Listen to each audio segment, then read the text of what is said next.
నమస్తే, welcome to iDream media. ఈరోజు మనతో ఉన్నారు వాస్తు, సంఖ్య, అలాగే జ్యోతిష, అలాగే నవరత్న నిపుణురాలు తనుష్క గారు మనతో ఉన్నారు. మరి మకర రాశి వాళ్ళకి శని ప్రభావం ఎలా ఉండబోతోంది, అసలు మకర రాశి వాళ్ళ జాతకంలో ఏమేం జరగబోతున్నాయి అడిగి తెలుసుకుందాము. నమస్కారం అమ్మ. నమస్కారం అండి. మకర రాశి కొన్నేళ్లుగా ఏలినాటి శని బట్టి పీడిస్తోంది. సో మరి వాళ్ళకి శని ప్రభావం ఎలా ఉండబోతోంది ఈ సంవత్సరం? మకర రాశి వాళ్ళకి ఏమైతుందంటే ఇంతవరకు ఏలనా శని వల్ల అసలు చాలా బాధపడిపోయారు. వాళ్ళకి ఎట్లా ఉండిందంటే ఏలన శని వచ్చి మరీ ఎక్కువ చెప్పాలంటే ఏళ్ళ కాదు 8.5 సంవత్సరాలకు దగ్గర వచ్చేసిందనే చెప్పాలి. ఎందుకంటే కొన్నిసార్లు వగ్రం అయ్యి తను మళ్ళీ రిటర్న్ వెళ్ళి ధనురాశి కొన్ని రోజులు ఎక్కువ టైం తీసుకున్నారు. మకర రాశిలో కూడా కొన్ని నెలలు ఎక్కువ పాటు ఉన్నారు. సో అప్పుడు ఏమైపోయిందంటే కొన్నిసార్లు ఎప్పుడో ఒక్కసారి ఇట్లా వగ్రగదిలో వెళ్ళియో లేదు కొన్నిసార్లు ఎక్కువ టైం తీసుకుంటాడు శని. అయితే ఇక్కడ ఏమవుతుందంటే మకర రాశి వాళ్ళు ఆర్థిక ఇబ్బందులు, తర్వాత ఆరోగ్య సమస్యలు, ఇంట్లో రోజు గొడవలు. అసలు శని వచ్చి ఎట్లానంటే కుటుంబ స్థానంలో ఉన్నప్పుడు మకర రాశికి 2వ స్థానము, కుంభంలో ఉన్నప్పుడు చాలా గొడవలు, అసలు వాళ్ళకి ఆర్థిక ఇబ్బందులు, ఇవన్నీ చాలా కష్టాలు పడేశారు. సరే అబ్బా అట్లా వెళ్ళిపోయిందని ఊపిరి పీల్చుకునేంత లోపల మళ్ళీ ఆయన వగ్రం అయిపోయాడు. సో వగ్రం అయితే ఏమవుతుందంటే శని 3వ స్థానంలో వెళ్ళి వగ్రం అవడం మంచిది. కానీ వాళ్ళకి ఏమవుతుంది, ఆ రాశికి అధిపతి అయిన శని వగ్రమైనప్పుడు కొంచెం వాళ్ళకి సంచలమైన మనస్తత్వము, తొందరగా డెసిషన్స్ తీసుకోలేకుండా పోతారు. ఎందుకంటే రాశికి అధిపతి. తర్వాత వాళ్ళకి ఇప్పుడు ప్రెసెంట్ ఏది రైట్ రాంగ్ అని అర్థం కాదు. సో నెక్స్ట్ కుటుంబ స్థానం కూడా శని అవుతాడు కాబట్టి వాళ్ళ ఫ్యామిలీ గురించి ఎక్కువ ఆలోచనలు చేస్తూ ఉంటారు. మరి ఆర్థికంగా కూడా ఏంటంటే డబ్బులు చేతిలో నిలవదు.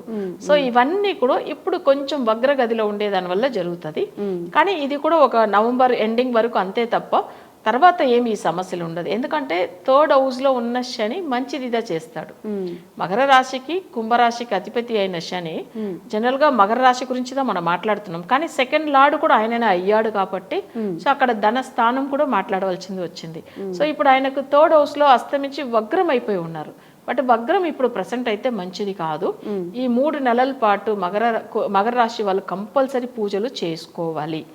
సో మకర రాశి వాళ్ళు ఎలాంటి పూజలు చేసుకోవచ్చు అంటే ఈ 3 నెలల పాటు అంటే నవంబర్ వరకు అనుకోండి, నవంబర్ వరకు తప్పకుండా వాళ్ళు చేసుకోవాల్సిన పూజలు ఏంటంటే శనివారం అయితే ప్రత్యేకంగా వాళ్ళు శనికి సంబంధించిన వస్త్రం అంటే బ్లాక్ కలర్ వాళ్ళు యూజ్ చేయాలి. నెక్స్ట్ వాళ్ళు బ్యాగ్ కూడా యూజ్ చేస్తున్నది బ్లాక్ కలరే ఉండాలి. నెక్స్ట్ వాళ్ళకి ఏదైనా కానీ వాళ్ళు ఏదైనా వాడుతున్న వస్తువులు మ్యాక్సిమం బ్లాక్ కలర్ ఒక 3 months యూజ్ చేయవచ్చు. దాని తర్వాత ఎక్కువ 3 months వరకునా. నెక్స్ట్ వాళ్ళు ఇంట్లో కూడా ఏంటంటే దీపం వెలిగించేది ప్రతి శనివారం రోజుల్లో అంటే ఈ 3 months వరకు వాళ్ళు ఆ శనివారం రోజుల్లో ఏంటంటే నల్ల బత్తిలతో నువ్వుల నూనె పోసి దీపం వెలిగించాలి. ఆ ప్రమిదిలో వెలిగించినప్పుడు దాంట్లో కూడా కొన్ని నువ్వులు కూడా వేసి పెట్టాలి ఆ నూనెలో వేసి. దాని తర్వాత దీపం వెలిగించాలి. వెలిగించేది కూడా వెస్ట్ ఫేసింగ్ చూసినట్టుగా దీపం వెలిగించాలి. ఎందుకంటే శనికి మేజర్గా చెప్పాలంటే వెస్ట్ ఫేసింగ్ మంచిది. అది కాకుండా ఏంటంటే శని జనరల్గానే వచ్చి పడమర వైపే ఉంటాడు. ఆ దీపం కూడా పడమర వైపు చూసేలాగా వెలిగించాలి. అంటే ఆ దీపం అలా వెలిగించాలి. సో ఇది వచ్చి ప్రతి శనివారము ఈ నవంబర్ వరకు వచ్చే శనివారం వెలిగిస్తే చాలు. అందులో ఏంటంటే శనికి సంబంధించిన పూజలు కాకుండా ఇంట్లో ఉన్న విష్ణుమూర్తి ఫోటో ఏదైనా అంటే బాలాజీ ఫోటో కూడా పెట్టేసుకుని సో స్వామి వారికి పూజలు చేయడం వల్ల అక్కడ శని ప్రభావం తగ్గిపోతుంది. కొంతమందిలో ఏంటంటే 7 శనివార వ్రతం కూడా ఉంటారు. అలా ఉండడం వల్ల కూడా మకర రాశి వాళ్ళకి చాలా వరకు ఆ శని ఒక వగ్రగదిలో ఉన్నారు కదా. సో వాళ్ళు ఏంటంటే అంటే రాశికి అధిపతి వగ్రం అయిపోతే వాళ్ళకి ఆరోగ్యం ప్లస్ ఆయుష్ గురించి అవన్నీ కూడా కొంచెం డిస్టర్బ్ చేస్తాడు. కాబట్టి అది మనం 7 శనివారం వ్రతం చేసుకోవడం వల్ల కూడా ఇంకా మంచి ఫలితాలు పొందుతారు, బాగుంటారు. సో ఇది వరకు ఒక 3 months అంతే, తర్వాత అవసరం లేదు. వాళ్ళకి ఏంటంటే మళ్ళీ అష్టమ శని వచ్చినప్పుడు తప్పకుండా శనికి పూజలు చేయాలి. మళ్ళీ వస్తుందా అది? అవును, 2 years తర్వాత మళ్ళీ ఆయన మేషానికి వస్తాడు కదా. ఎందుకు పర్టికులర్ గా మకర రాశికి ఎక్కువగా శని ప్రభావం ఉంటుంది? అట్లని కాదు. ఇప్పుడు మకరానికి 2nd కుంభము, మీనం వచ్చి 3rd house, 4th house వచ్చి అక్కడ మేషం. అర్ధాష్టమ శని వస్తుంది కదా. అంటే అర్ధాష్టమ శని అనేప్పుడు 4వ స్థానానికి వస్తుంది. అప్పుడు ఆయన అక్కడ నీచ గదిలో ఉంటాడు. మరీ అంత పెద్ద ప్రభావం చూపియాడు కానీ ప్రాబ్లమ్స్ ఇస్తాడంటే ఇస్తాడు. రాశి అధిపతి నీచం అయిపోతున్నాడు, కానీ సుఖం ఉండదు, నిద్ర ఉండదు, మనశ్శాంతి ఉండదు. ఇది మెయిన్ మనకు కావాల్సింది అవే కదా. సో ఇవన్నీ కష్టాలు ఎప్పుడంటే నీచమైనప్పుడు. ఇప్పుడు అసలు మకర రాశికి ప్రశాంతత ఎప్పుడు లభిస్తుంది వా అమ్మ? నవంబర్ తర్వాత మళ్ళీ అర్ధాష్టమ శని అంటున్నారు కదా, అది వచ్చి ఒక 2 years వరకు బాగుంటాడు శని. తర్వాత అర్ధాష్టమ శని, ఎందుకంటే వాళ్ళు ఊరిగా ఉండరు కదా, తిరుగుతూనే ఉంటారు. వాళ్ళకి పనులు లేవు, మనకి పనులు లేవు అంటే మన కూడా వాళ్ళతో తిరుగుతూ ఉండాలి కదా. సో ఎందుకంటే గ్రహాలు ఒకే ప్లేస్ లో ఉండవు కదా, వాళ్ళు ఎప్పుడైనా కానీ ఒకటి అంటే శని వచ్చి చాలా స్లోగా తిరుగుతాడు. ఇప్పుడు ఒక రాశి నుంచి ఇంకొక రాశికి వెళ్ళడానికి 2.5 సంవత్సరాలు తీసుకుంటాడు. ఇప్పుడు ఆల్రెడీ 3 నెలల పైన వెళ్ళిపోయినాయి, ఇంకా 3 నెలలు వగ్రగదిలో వెళ్ళిపోతుంది. సో వగ్రగదిలో ఉన్నప్పుడు సమస్యలు, బట్ ఈ వగ్ర నివర్తి అయిన తర్వాత 2 సంవత్సరాలు బాగానే ఉంటుంది. సో ఇప్పుడు 3rd house లో ఉన్న శని వల్ల 2 years పర్వాలేదు, సమస్య కాదు. 4th houseకి వచ్చినప్పుడు అర్ధాష్టమ శని ఉంటాయి. సో అప్పుడు మనం తప్పకుండా చేసుకోవాలి కదా. అంటే ఎంత ఉన్నా కానీ గ్రహాలతో పాటు మనం కూడా ఏం సమస్యలు ఉన్నా దానికి సంబంధించిన పూజలు ఫాలో అవుతూ ముందుకు వెళ్ళిపోవాలి. చాలా మందికి ఏంటంటే శని అంటేనే ఒక భయం, కానీ ఖచ్చితంగా శనిని ఎవరైతే మనం మంచిగా పూజిస్తామో శని గ్రహానికి తప్పకుండా ఆయన మంచిదే చేస్తాడు. ఆయన కూడా చాలా మంచి గ్రహం ఉన్న దాంట్లోనే అసలు చాలా ధర్మానికి అసలు న్యాయానికి ఆయన కంట్రోల్ అయి ఉంటాడు. అంటే మనం ఏది మంచి చేస్తామో దానికి మంచి ఫలితాలు ఇస్తాడు. మనం అనుకోకుండా పూర్వజన్మలో చేసిన ఏదైనా తప్పులుంటే దానికి శిక్ష ఇస్తాడు. సో అది తప్పదు. అయితే శని అంటే కొంచెం ఏంటంటే ఎక్కువ సమస్యలు ఇస్తాడని భయపడుతూ ఉంటారు.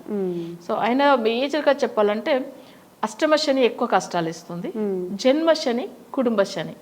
ఎందుకంటే జన్మం అనేటప్పుడు వాళ్ళకి ఫుల్ సమస్యలు, ఆరోగ్యము, అసలు మానసిక బాధలు, ప్రతిదీ.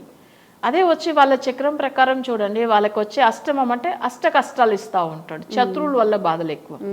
సో అయితే ఇప్పుడు మకర రాశి వరకు ఏంటంటే ఈ 3 నెలల పాటు పూజ అయిన తర్వాత 2 years మంచిగా వాళ్ళు అసలు బ్రీతింగ్ చేసుకోవచ్చు, అసలు ప్రాబ్లం ఏమి ఉండవు. కానీ వాళ్ళు ఫుల్ ఫ్రీగా ఉండొచ్చు 2 years. నెక్స్ట్ అర్ధాష్టమ శనికి చూస్తాం, మన దానికి కూడా కంపల్సరీ రెమెడీ ఫాలో అవుతూ ముందుకు వెళ్ళిపోవచ్చు. థ్యాంక్ యూ అమ్మా. Thank you. And for more videos, Please subscribe to iDream. Please subscribe to iDream. Please subscribe iDream. And please subscribe to iDream. For more videos, subscribe to iDream. Please like, share and subscribe to the channel. Congratulations, iDream. Subscribe to iDream. Subscribe to iDream. so subscribe to iDream Media. iDream ki iDream team andarki huge congratulations. Please subscribe iDream Media. Please subscribe to iDream. Subscribe iDream. Please subscribe to iDream. iDream అంటే నా కళల channel subscribe చేసుకున్న నోరు తిరుగుతలేదు, మీరైతే గంట గుర్తు కొట్టండి. For more such videos, please subscribe to iDream. Subscribe to iDream. Please subscribe to iDream. Please subscribe iDream Media. Please do subscribe to iDream. Please subscribe to iDream Media. For best entertainment and information, please subscribe iDream. And don't forget to subscribe to iDream. తవ్వండి, తవ్వుతున్న శివలింగం.